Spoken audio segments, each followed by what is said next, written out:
Ne începem vizita în penitenciarul Craiova Pelendava, aici, în zona administrativă. Reguli, securitate, 444 deținuți. Umbra unei vieți lăsate în urmă. Dar azi nu e despre asta, ci despre o altă față a penitenciarului.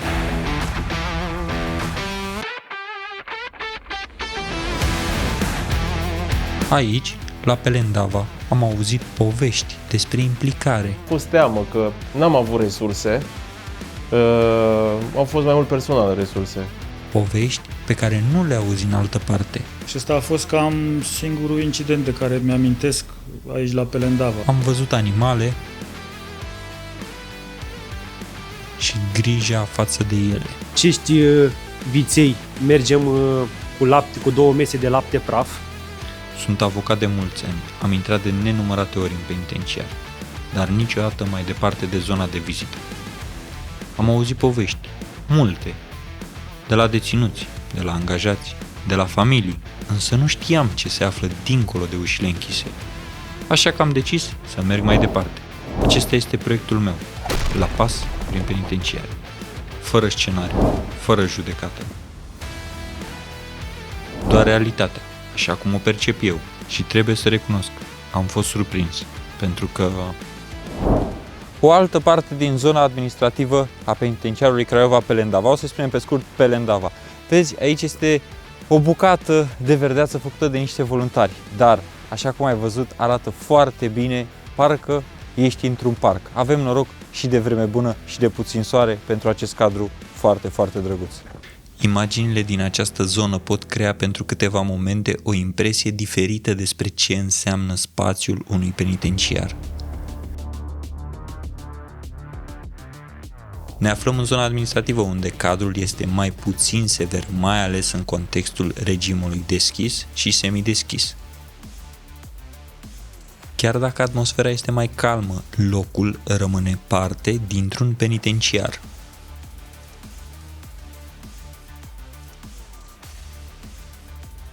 Din acest punct mergem mai departe, către Capela Unității. Renovarea a început în luna septembrie. Am plecat de la ideea de a organiza ce este în jurul capelei, grădina. Și am ajuns și la partea interioară. Adică am constatat, cumva ne-a fost teamă că n-am avut resurse, au fost mai mult personal resurse. Și mi-a fost teamă să ajungem, adică să implementăm un proiect de renovare interioară. Și ne-am rezumat strict la gazon exterior și așa mai departe. Flori, ceva acolo am tras apă în față. Și din ce ne-au rămas nouă materiale, am avut curaj de la exterior să facem și în interior, adică să placăm. Am placat capela în interior, aveam foarte mari pierderi de căldură. Și ținând cont de faptul că venim nu numai duminică aici, și în cursul săptămânii când sunt sărbători și de câte ori sunt celelalte spații ocupate. Facem aici, eu cel puțin desfășur activitate liturgică cu ei aici, slujbe. Are o foarte mare însemnătate partea spirituală, nu numai în penitenciar, cât și în viața omului de rând. Pentru că, așa cum am mai spus-o și o spun în continuare, cele mai de preț daruri date de Dumnezeu omului sunt libertatea și viața. Iar acestea trebuie fructificate pentru omul de rând din societate. Clar, ei vin cu o bază aici în spațiul de detenție, în custodia penitenciarului, o bază de minimum de cunoștințe morale, spirituale, religioase, că le-au deprins de acasă, din familie, din cei 7 ani de acasă, din sânul, sau de la școală, prin prisma religiei în școli, în fine. Își doresc cumva să aibă un moment de intimitate și nu îl pot avea, sau eu știu, decât aici în cadrul acesta, fie că este în cadrul unei slujbe, fie că discut cu ei, fie că îmi spun, eu știu, ofurile și sunt ascultați. Dar ei au înțeles, eu îi fac să înțeleagă că indiferent cât de mare ar fi distanța de la spațiul de detenție până la poartă sau zidurile cât ar fi de mari, sunt oameni în societate mai îngrădiți de propriile vicii sau, eu știu, de propriile anturaje decât cei care sunt aici în spațiul de detenție. și au înțeles că din tot rău ei pot, adică în tot rău este și un bine. Pot să fructifice șederea aici, în ideea în care știu să aprecieze mai mult pe cei de acasă, familia în primul rând, și să-și piardă timpul cu folos. Indiferent de ce faci, poți fi iertat? Nu poate omul face greșeli în viață, adică nu poate greși atât de mult pe cât poate ierta Dumnezeu. Clar, iertarea este primordială încă și în rugăciunea Tatăl nostru. Rugăciunea de căpătâi a oricărui creștin sau om de rând din societate. Sunt 7 cereri și între care este și aceasta: și ne iartă nouă, Doamne, greșelile noastre, că și noi îi iertăm pe cei ce ne greșesc nouă. Și iată că iertarea este la îndemâna noastră, dar numai cu ajutor de la Dumnezeu. La sfârșitul anului acestuia, 2025, au fost 2000 de interacțiuni cu deținuții de la noi din penitenciar prin prisma activităților moral-religioase. Dat fiind faptul că nu m-am gândit, în ideea că am foarte puțină experiență, de 2 ani de zile sunt aici la penitenciar preot, dar în acești 2 ani de zile nu m-am gândit că atunci când am venit pot întâlni și situații în care să am o solicitare de botez. Un musulman a solicitat să se boteze la creștini ortodoxi. Și au fost 3 cereri de botez, o cununie. Nu m-aș fi gândit vreodată. Aceste lucruri le făceam, servicii religioase le făceam în afara penitenciarului, la parohie, când eram acolo mai de mult, în fine. Dar nu m-aș fi gândit că mă pot întâlni cu situații de genul. Și acești oameni care au solicitat aceste lucruri m-au bucurat cumva că încă nu și-au pierdut credința, în ciuda aparențelor pe care ei cumva încearcă să le afișeze. De aceea trebuie să înțeleagă că Dumnezeu nu ține cont de, eu știu, pătura socială. Dumnezeu îi primește pe toți și se face înțeles tuturor. De aceea și ei trebuie să înțeleagă că atâta timp cât vor vrea să vină, să-L cunoască, și Dumnezeu li se va descoperi. Prin rugăciune de dezlegare sau prin rugăciune de mulțumire sau prin însăși faptul că vin și pleacă genunchiul la o zi de sărbătoare sau duminica. După ce părăsim capela, traversăm din nou acest spațiu care seamănă mai degrabă cu un parc, însă destinația către care ne îndreptăm este poate cea mai reprezentativă imagine a unui penitenciar: camera de detenție. Am ajuns pe secția a 3-a într-o cameră de deținere. Însă ce este foarte interesant, aici a fost un apartament, iar chiar aici unde ne aflăm noi a fost bucătăria. În spate este dormitorul fostului apartament. Acum totul, din lipsă de spațiu la momentul respectiv, a fost transformat într-o cameră de deținere sau în mai multe camere de deținere. Poate te-ai întrebat de ce apartamente? Pentru că în trecut, mult înainte de a fi camere de deținere, au fost apartamente pentru cadre la vremea respectivă, dar așa cum ți-am zis, din lipsă de spațiu s-a recurs la această metodă. Dacă tot am vorbit despre cadre, haideți să facem cunoștință cu unul dintre cei mai reprezentativi angajați ai unității. În prezent țin locul directorului adjunct pentru siguranța deținerii și regim penitenciar. Practic coordonez activitatea operativului din unitatea penitenciarul Pelendava Craiova. Programul unui director adjunct implică mai multe decât lucru cu deținuții. Deja în subordine peste 100 de angajați pe care trebuie să-i gestionez fiecare cu bune și cu rele, cu problemele lui. Trebuie să-i planifici ținând cont pe cât posibil și de problemele lor și de cât de buni sunt pe postul respectiv. Principalul scop al directorului adjunct ăsta e să identifice oamenii potriviți pentru posturile potrivite. Că unora le convine sau altora nu. Ziua unui director adjunct începe cu a se informa de la șeful de tură care iese din servici din tura de noapte despre eventuale probleme care au apărut în timpul nopții și să vadă ce poate rezolva dintre ele. Marea majoritate a problemelor sunt legate de planificări și probleme administrative.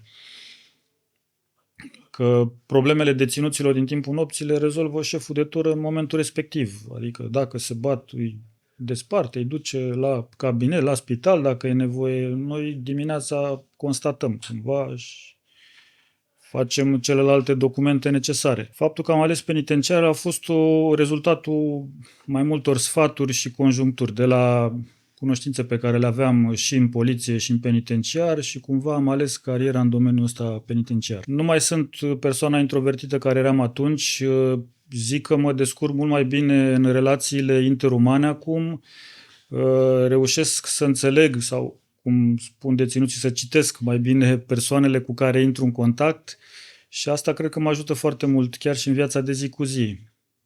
Și a pus amprenta serviciu aici, în primul rând că în primii ani lucram în ture și este foarte obositor. Serviciu alternativ zi-noapte, te dă peste cap, nu poți să-ți faci planuri, de sărbători nu ești acasă și așa mai departe. Și mediul ăsta, pentru că nu prea poți să evoluezi intelectual, ca să zic așa. Trăiești într-un mediu care nu este foarte academic și, prin urmare, față de colegii mei din liceu, de exemplu, la capitolul ăsta sunt puțin în urmă. Oameni care au studiat, eu știu, în alte domenii și-au dezvoltat foarte mult bagajul de cunoștințe și aici nu e cazul. Dar încerc cât de mult să nu împrumut limbajul și comportamentul deținuților. Stai în aceeași încăpere cu deținuți cu tot felul de infracțiuni, de la omor până la tâlhării, violuri, dar ăsta este mediul, ce pot să zic. La Pelendava nu am avut o tentativă de ultraj, ca să zic așa, în sensul că un deținut a vrut să-i dea cu un bară de fier în cap unui supraveghetor, dar a fost oprit de ceilalți deținuți. Și ăsta a fost cam singurul incident de care mi-amintesc aici la Pelendava. Să știți că dacă ești fair play, cum se spune tot în limbajul lor, cu ei, indiferent dacă îi sancționezi sau dacă îi pedepsești sau dacă le dai amânare în comisia de eliberare, ei au capacitatea să realizeze că au meritat lucrul ăsta. Nu am primit niciodată amenințări pe stradă sau în afara unității.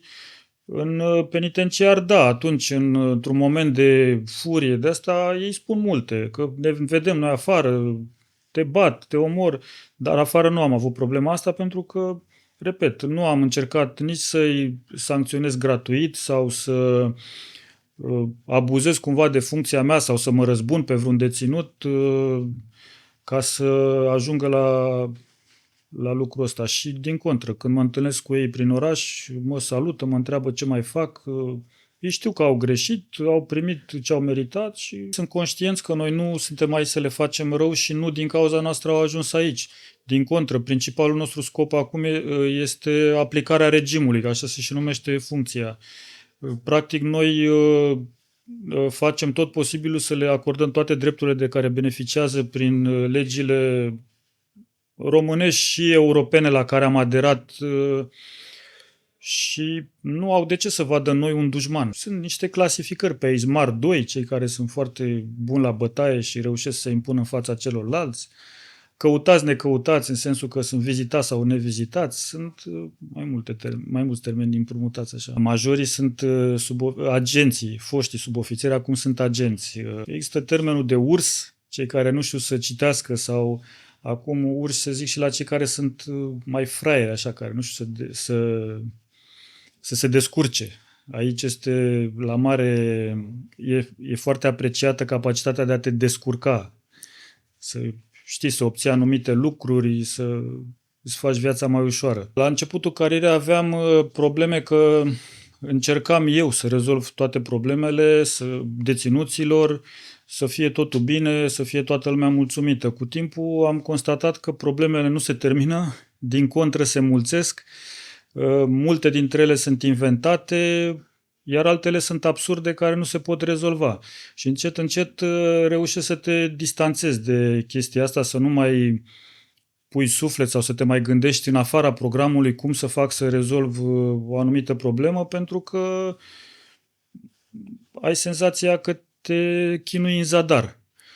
Situații noi după 20 de ani cât am eu vechime nu prea mai sunt. În general pot să spun că le-am cam văzut pe toate în sistemul penitenciar și problemele am reușit cumva de-a lungul timpului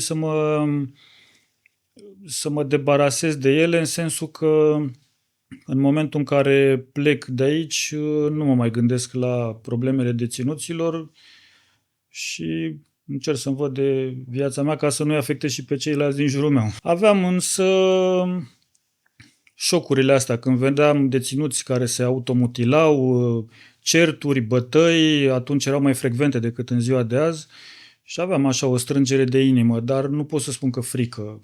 Prima automutilare am văzut-o chiar din practică, se tăiau pe mână, dar prima care m-a șocat, aș prefera să spun, a fost când un deținut și-a băgat pe gură un fier beton de 2 metri lungime și l-a lăsat ieșit din gură, așa, încă 1 metru, cât mai era în sus. Și susținea că la capătul celălalt este îndoit, astfel încât nimeni n-a avut curajul să riște să tragă de el. Și atunci a trebuit să-l ducem la spital, a fost o chestie cumva și hazlie că nu puteam să închidem ușile la ambulanță, că era prea lung fierul. Și asta a fost prima care m-a marcat așa. În rest, tăieturi așa de pe mâini, pe piept, am mai văzusem și în practică și acolo, și cu în cap, și buze cusute cu sârmă. Nu aveau însemnătate anume, semn de protest, încercau cumva să ne șocheze pe noi, să ne impresioneze. Atunci, fiind la început de carieră, cumva își atingeau scopul. Eram puțin șocat și impresionat, dar cu timpul te obișnuiești. Deși, repet, în ziua de azi sunt foarte puține automutilări, mai ales în penitenciarul nostru. Nu știu cum este în rest, dar atunci erau la ordinea zilei. Cred că și din cauza faptului că acum au mult mai multe drepturi și li se respectă toate drepturile și atunci aveau mult mai multe solicitări care nu se îndeplineau. Și de asta recurgeau la aceste metode. Să știți că empatizăm și eu empatizez cu persoanele care au o problemă reală și nu reușesc să le rezolv eu. Dar trebuie să știi să diferențiezi chestiile astea. După o anumită vârstă și o anumită experiență, ajungi să diferențiezi persoanele care chiar suferă sau chiar au probleme și cu astea empatizezi, pentru că până la urmă suntem oameni, nu poți să te uiți la el ca la un animal. Și încerc să-l ajuți și dacă are probleme cu ceilalți deținuți din cameră, încerc să-l mut în altă cameră mai liniștită, deci empatizăm în continuare. Dar nu cu toată lumea, pentru că ei toți caută empatie, vin și inventează foarte multe probleme, foarte multe, le și dramatizează. Dar, repet, trebuie să știi să le diferențiezi, că altfel suferi și tu, dacă ar fi să empatizezi cu toți. Au evoluat din anumite puncte de vedere, în sensul că sunt mult mai bine informați acum, datorită mijloacelor de informare, toată lumea are acces acum la telefon, la televizor. Înainte oamenii erau, din penitenciar, foarte mulți dintre ei erau total necunoscători, rupți de realitate, mai ales cei care veneau de la țară sau din sate mai îndepărtate, unde nu aveau acces la informații.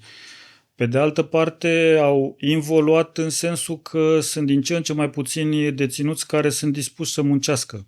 Atunci oamenii erau obișnuiți cu munca la câmp, cu creșterea animalelor, chiar și cu construcțiile, pe când generațiile de acum sunt orientate mai mult către partea tehnică.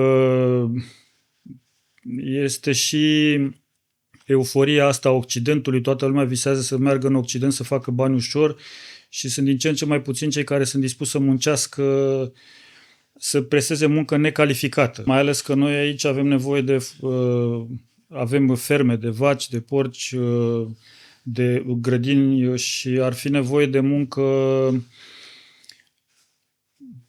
care se prestează la țară afară.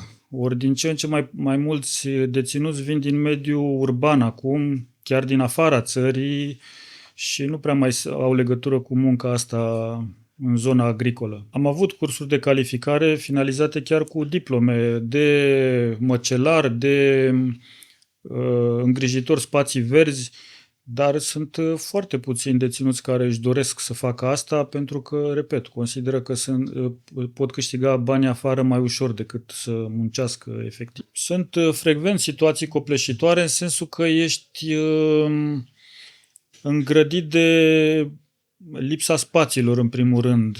Dau un exemplu. Dacă doi deținuți se bat, automat pe unul dintre ei trebuie să-l muți. Dar noi aici avem numai camere mari și ușile pe timpul zilei sunt deschise. Ori unul care este foarte agresiv, îl mut în altă cameră, dar eu las tot cu ușa deschisă. Nu pot cumva să-l izolez de toți ceilalți, cum se poate la penitenciare de maximă siguranță. Și atunci trebuie cumva cum spune ei, să-i duci din vrăjeală. Că tot m-ați întrebat de termeni de asta de penitenciar. Să reușești să-i liniștești, să le spui că o să fie bine, cumva să aplanezi conflictul verbal. Și asta ne-a făcut să devenim din ce în ce mai buni specialiști în psihologie umană, ca să zic așa. Pentru că de asta depinde și ziua noastră aici. Dacă reușești să aplanezi un conflict, atunci ești liniștit. Dacă nu, ajungi la intervenții cu trupe speciale, cu mascații și automat dosare și toată procedura care urmează. Satisfacțiile profesionale în domeniul ăsta nu sunt punctuale. Ai o satisfacție că atunci când ai plecat de la serviciu, indiferent pe funcția pe care ești, totul e bine, ai reușit să convingi niște persoane care sunt multe dintre ele foarte agresive să fie liniștite. Și asta mi se pare un mare lucru. Fără să intervii în forță, fără să folosești alte metode. Asta mi se pare un lucru bun. Ca și satisfacții în penitenciar, cred că sunt mai mari la compartimentul reintegrare socială. Ei pot să vorbească de satisfacția de a readuce un deținut pe calea cea dreaptă. Noi avem mai puține implicații în domeniul ăsta, noi cei din operativ. Societatea ar putea avea un rol în reintegrarea lor, în sensul că ar putea să-i primească mai bine, ca să zic așa. Există în continuare în societate reticența asta de a angaja un fost deținut, chiar și de a vorbi cu un fost deținut și teama asta că dacă e fost deținut e o persoană stricată și nu mai poate fi făcut nimic pentru el.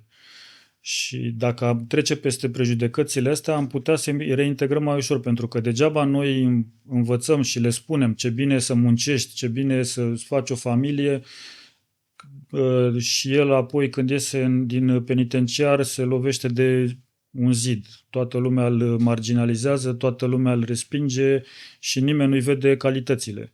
Și atunci ce am făcut noi este în zadar, pentru că singura lui variantă e să recurgă din nou la infracțiuni. Lăsăm aici discuția și mergem mai departe în drumul nostru, pentru că acum că ai văzut o cameră de detenție, hai să-ți arăt lucruri pe care nu le vezi în alte penitenciare. Hai să te duc la o fermă de bovine aici, în interiorul penitenciarului. În timp ce mergeam încrezător către destinația, trebuie să ne punem și un echipament, cred că se poate numi. După ce ne-am echipat corespunzător, mergem să vizităm ferma de bovine. După ce s-a deschis ușa, a fost o mare surpriză pentru mine. Așa cum ți-am spus, în acest penitenciar există o fermă, o veritabilă fermă. În fermă sunt 320 de bovine care produc în medie 620.000 de litri de lapte pe an și 92 de tone de brânză. Iar la nivelul anului 2025 au fost produse 231 tone de carne. Pe întreg sectorul agrozootehnic ies la muncă în jur de 120 de persoane private de libertate. Dar cifra deținuților scoși la muncă diferă în funcție de anotimp. Evident, vara necesarul este mai mare, iarna mai mic, pentru că nu este atât de amplă activitatea în timpul iernii.